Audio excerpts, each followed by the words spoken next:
उनका शौक था पढ़ना और पढ़ाना। शिक्षा मौज है, शिक्षा विवेक को पैदा करती, रोशनी जला देती है। तो विवेक अगर पैदा हो जाए, ध्यान करो, विवेक जगा लो। सद्दाम हुसैन को मारे सब पटक पटक के, पढ़ाई यानी दृश्य, तैयारी यानी अदृश्य, बस बात खत्म। First Indian factory act of 1881, ये बेसिकली बच्चों से संबंधित था, चाइल्ड लेबर। 7 वर्ष से कम बच्चे मजदूरी नहीं करेंगे, 7 वर्ष से कम बच्चे मजदूरी नहीं करेंगे। 7 से 12 वर्ष के जो बच्चे होंगे वो सिर्फ 9 आवर्स तक काम करेंगे। बच्चों को महीने में 4 हॉलिडे भी मिलेगा। खतरनाक जो मशीन है उनसे सुरक्षा, सिक्योरिटी का ध्यान रखा जाएगा। अच्छा, बच्चों, चाइल्ड लेबर सस्ता होता है। भदोही में जो कालीन कारपेट इंडस्ट्री है, वहां भी बहुत बच्चे काम करते थे। अब भदोही की कालीन का कोई टक्कर नहीं था, और जर्मनी बनाती थी नायलॉन कालीन, तो उसने यही मुद्दा जर्मनी ने उठाया था कि भदोही की कालीन पे बैन लगाया जाए क्योंकि ये चाइल्ड लेबर इस्तेमाल करते हैं। तो बच्चों और औरतों का लेबर, बच्चों का लेबर अनस्किल्ड लेबर होता है ना। अब 8 साल के बच्चे को क्या सिखाओगे, क्या ट्रेनिंग दोगे? तो बच्चों का लेबर अनस्किल्ड लेबर होता है, अनस्किल्ड, इसलिए बहुत सस्ता होता है। तो सबसे पहले बच्चों के लिए कानून बनाया गया 1881, चाइल्ड लेबर से संबंधित। 7 साल से कम बच्चे फैक्ट्री में काम नहीं करेंगे।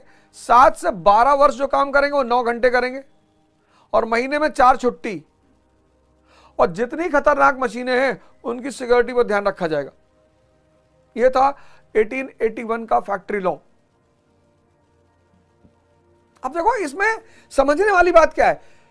देखो, पढ़ाई में बार बार तुम लोगों से एक बात कहता हूं कि शिक्षा मतलब विवेक, इसको जिंदा करना। सर, आप मुझे कोई किताब दे दो, किसी भी सब्जेक्ट की दे दो, मैं आपको तैयार करके दिखा दूंगा। इसलिए तो मजा आने लगा। अब देखो, ये लेबर लॉ अगर एक सामान्य लड़का पढ़ेगा क्लास 12 में, तो वो क्या सोचेगा कि देखो, अंग्रेजों ने मजदूरों को और बच्चों का ध्यान रखा यार, ऐसा नहीं था दोस्त, पूरे बुरे नहीं थे, ऐसा नहीं था, इतने बुरे भी नहीं थे वो लोग, बच्चों का देखो ध्यान रखे। लेकिन जब तुम इस उम्र में पढ़ रहे हो तो कि बच्चों का ध्यान बाद में रखे, पहले ध्यान रखे लंकाशायर और मैनचेस्टर के उद्योगपतियों का। ये जो हिडन कॉन्सेप्ट तुम्हें अगर समझ में आने लगे तो तुम कुछ भी बन सकते हो। जो सामने है वो तो सबको दिखाई पड़ रहा है, जो अदृश्य है। पढ़ाई मतलब, अब देखो, पढ़ाई और तैयारी में फर्क। पढ़ाई मतलब जो सामने है वो दिखाई पड़ रहा है, तैयारी मतलब जो अदृश्य है वो भी दिखाई पड़ रहा है। बस यही फर्क है। और ये चीज सिर्फ 2% लड़के करते हैं, क्योंकि इसमें मेहनत है। ये तो कुछ है ही नहीं, किताब ले आओ, बैठ के पढ़ो, और पढ़ने में क्या हो जाता है। किताब ले आओ, 8 घंटा इसे पढ़ते रहो, पीछे के मन में कुछ भी चलता रहे। यह बहुत आसान है, यह बहुत मुश्किल है, क्योंकि यहां मनन करना पड़ता है, यहां लिखना पड़ता है, यहां डायग्राम बनाना पड़ता है। तुम पूछते हो ना, लोग असफल क्यों होते हैं? क्योंकि 98% लड़के सिर्फ पढ़ते हैं, तैयारी कोई कर नहीं करता। तैयारी मतलब जो अदृश्य है। जब मैंने तुम्हें अभी एग्जांपल दिया ना कि सामान जब तुम पढ़ोगे तुम्हें लगा यार बहुत मानवतावादी भी थे यार, ऐसा नहीं है यार, मजदूरों का ध्यान रखा यार, बच्चों का ध्यान रखा यार।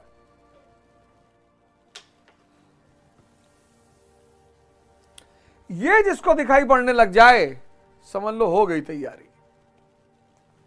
और यही मैं तुम्हें सिखा रहा हूं। इसीलिए तो लोग कहते हैं अवध ओझा पढ़ाता नहीं है। बिल्कुल सही कहते हैं, बिल्कुल सही कहते हैं, क्योंकि ये कौन सिखा रहा है बताओ? कोई सिखा रहा है? ये सब पढ़ाए जा रहे हैं, सब पढ़ाए जा रहे हैं, सब पढ़ाए जा रहे हैं। अच्छा, ये सबको दिखाई पड़ती है, सिखाना सबको दिखाई नहीं पड़ रहा है। ये सबको दिखाई पड़ रहा है कि यार एनसीईआरटी 20 दिन में खत्म करवा दिया। वो भी एक सर पढ़ाते हैं, उन्होंने 20-25 दिन में एनसीईआरटी खत्म कर दिया था। ओझा सर 1 महीने से वही पढ़ा रहे हैं। लो, तो ओझा सर पढ़ा नहीं रहे ना बेटा, और वहां पढ़ने के बाद भी प्यासे हो, कुछ नहीं समझ में आया। यहां अगर समझ गए तो तुम्हें किसी की जरूरत नहीं पड़ेगी और तुम्हें जिंदगी बन जाएगी। यहां अगर तुम मेरी क्लास समझ गए कि मैं क्या कर रहा हूं तो तुम्हारा जीवन बन जाएगा। बस इसीलिए मेरे ऊपर हमला करते हैं। हां बिल्कुल लाऊंगा, एकदम लाऊंगा, स्कूल लेवल पे भी लाऊंगा। और किस लिए राजनीति में एंटर किया? देखो, मैं जहां भाषण दे रहा हूं शिक्षा छोड़ के कुछ बोल ही नहीं रहा हूं। ध्यान करो, विवेक जगा लो। ध्यान करो, विवेक जगा लो। तुम्हारे जीवन में जितनी भी, इसीलिए शिक्षा का संबंध मानव से है। ये जो तुम परेशान हो रहे हो ना बाबूजी, इसकी सिर्फ एक वजह है, तुमने शिक्षा को समझा ही नहीं। तुमने शिक्षा को समझा चतुर्लिंगम मॉडल में। आप लोगों ने शिक्षा का अर्थ ही नहीं समझा, बस इसीलिए परेशान हो। शिक्षा यार, अब मैं क्या बताऊं, अगर वो विवेक को पैदा कर दे तो चीजें दिखाई पड़ने लगती हैं, और जब चीजें दिखाई पड़ने लगती हैं तो उन्हें पढ़ने की जरूरत ही नहीं, क्योंकि जो दिखाई पड़ेगा उसका पिक्चर बन जाएगा, वो समझ में आएगा।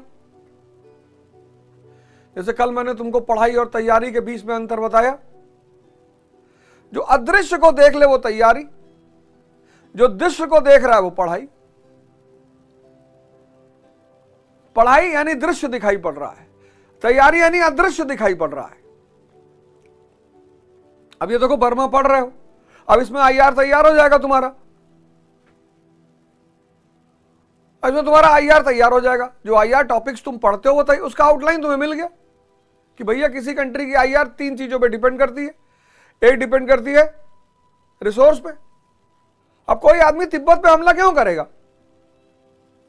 भाई सद्दाम हुसैन ने कुवैत पे कब्जा किया, पूरी दुनिया में हाहाकार, अमेरिका रोने लगा, रहे भैया डेमोक्रेसी खत्म हो गया, भैया डेमोक्रेसी खतरे में, भैया अरे डेमोक्रेसी अगर कुवैत कब्जा पकड़ने पर खतरे में पड़ती है तो तिब्बत कब्जा करने में खतरे में नहीं पड़ती। लेकिन तिब्बत पठार का देश है, प्लेटो, वहां 100 रुपया खर्चा करोगे माइनस में चले जाओगे, कुछ मिलेगा नहीं। लेकिन कुवैत में तेल का अकूत भंडार। तो अमेरिका और नाटो की शक्तियों ने कहा कि नहीं, it's a violation of democracy and we are responsible as a part of United States and as a part of United Nations that we should stand up for the democratic rights of the people in this world. भैया ले झगड़ा हो गया, पहला gulf war हो गया, सद्दाम हुसैन को मारे सब पटक पटक के। तो पहला चीज क्या होगा? रिसोर्स। यार देखो, अब यही सब है समझने वाली बात। शिक्षा विवेक को पैदा करती, रोशनी जला देती है। तुम लोग इसको खोलने के चक्कर में ही नहीं हो, रटे जा रहे हो, पढ़े जा रहे हो, मजा आ ही नहीं रहा है। फिर आईआर का दूसरा आधार क्या है? लोकेशन, अफगानिस्तान। अभी तीसरा पॉइंट उस पे आऊंगा मैं। अफगानिस्तान की लोकेशन ऐसी है, उसका एक दरवाजा खुलता है रशिया की तरफ, एक दरवाजा चीन की तरफ, एक दरवाजा सेंट्रल एशिया की तरफ, एक दरवाजा भारत की तरफ। अब इतना इंपॉर्टेंट देश जो है, मतलब चौराहा है अफगानिस्तान। अफगानिस्तान चौराहा है, उस पे जो कब्जा रखेगा वो उस बाकी सारे दरवाजे पर अपना कब्जा रखेगा। फिर पॉलिसीज, अब अमेरिका हमारा नेचुरल अलाई है, क्योंकि वो भी डेमोक्रेटिक कंट्री है, हम भी डेमोक्रेटिक कंट्री है। तो आप जितना आईआर पढ़ो, ये 3 चीज चेक करते रहो, बस हो जाएगा तैयार। पढ़ाई यानी दृश्य, तैयारी यानी अदृश्य, बस बात खत्म। अब जैसे हमारे कलाम साहब थे, शिक्षा के प्रति उनका इतना प्रेम, इतना प्रेम, राष्ट्रपति पद से हटने के बाद उनका शौक था पढ़ना और पढ़ाना।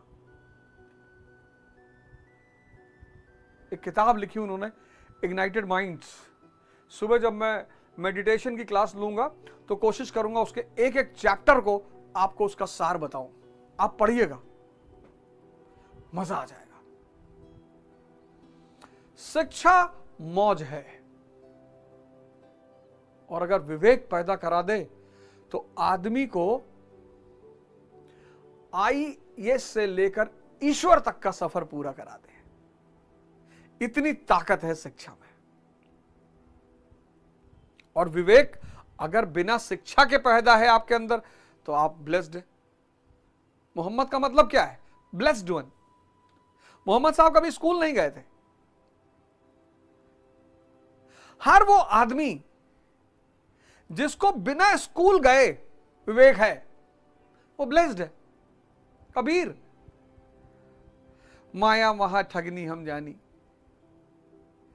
त्रिगुण फांस लिए कर डोले, बोले मधुरी वाणी। केशव के घर कमला बन बैठी और शिव के घर बनी भवानी, माया महा ठगनी हम जानी। क्या विवेक का स्तर है! इतनी शक्ति है विवेक में, इतनी शक्ति है विवेक में, इतनी शक्ति है। विवेक, विजडम जिसको तुम कहते हो, इसमें इतनी शक्ति है कि आईएएस से लेकर न्यूनतम, इसका आईएएस है न्यूनतम, और उच्चतम ईश्वर है। यह शक्ति शिक्षा में नहीं है। शिक्षा का काम है विवेक पैदा करना। विवेक में इतनी शक्ति है, विवेक में। अगर विवेक और शिक्षा और विवेक पर पैदा करने का मुख्य माध्यम क्या है? शिक्षा। तो विवेक अगर पैदा हो जाए तो मिनिमम आईएएस बनाएगा और मैक्सिमम ईश्वर बनाएगा। यात्रा रुकने नहीं देगा।